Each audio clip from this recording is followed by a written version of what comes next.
So, Yvonne, when you then got into ZIFA, you started well with the CAF African Schools Championship, and I'm hoping this is taking us somewhere, you know, from a ZIFA perspective. But what is the policy really? Is there a policy when you got there? Was there a policy document that this is how we are doing things in terms of junior development?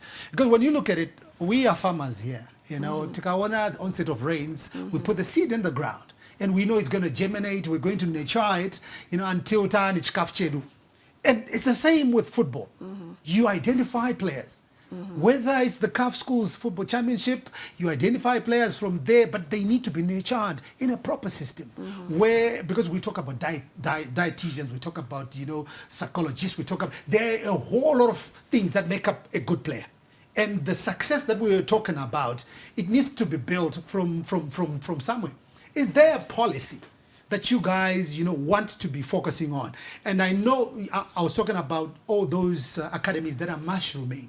What is the policy on the academies, on the structured leagues that he was talking about? You know, teams in the Premier League, teams in Division 1. Is everybody supposed to have a junior, you know, ecosystem that then feeds to the... What is it really that you guys are doing?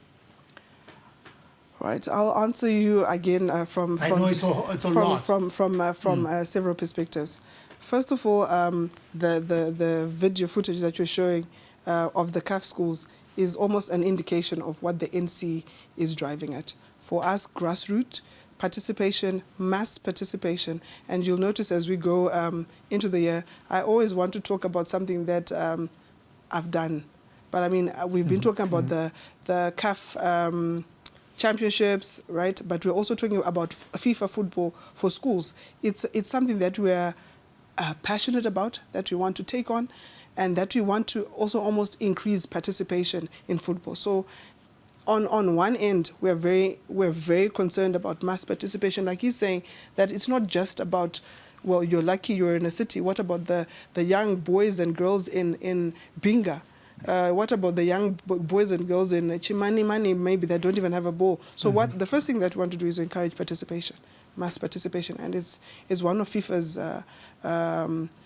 is on FIFA's to-do list, right? So we are literally just clutching onto it and also implementing it here.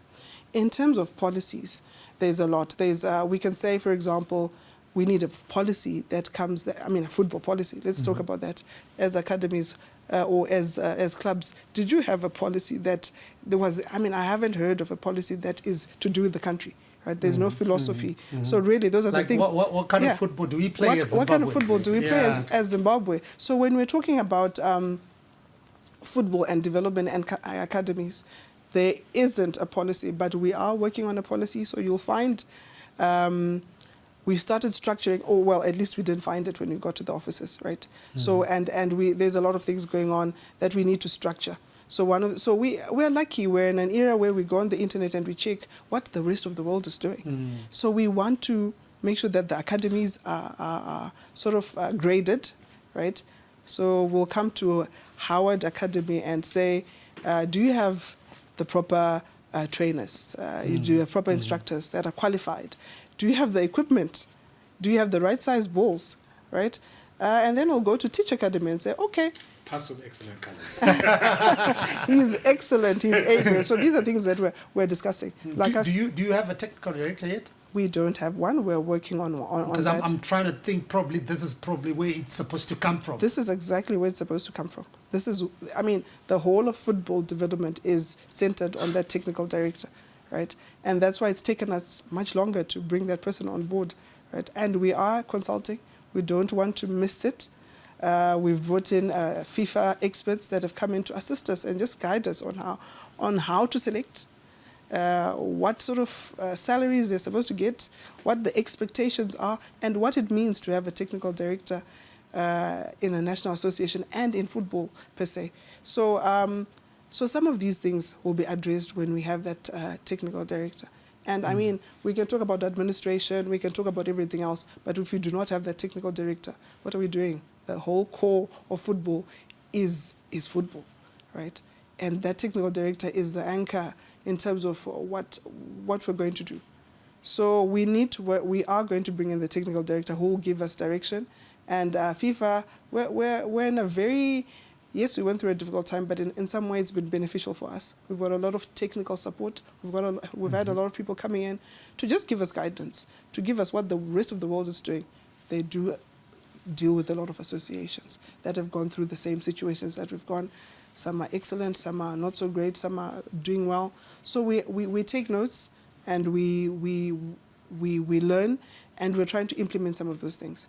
So the biggest thing for us right now is to bring in the technical director, and I can tell you, Howard, we are seized by that.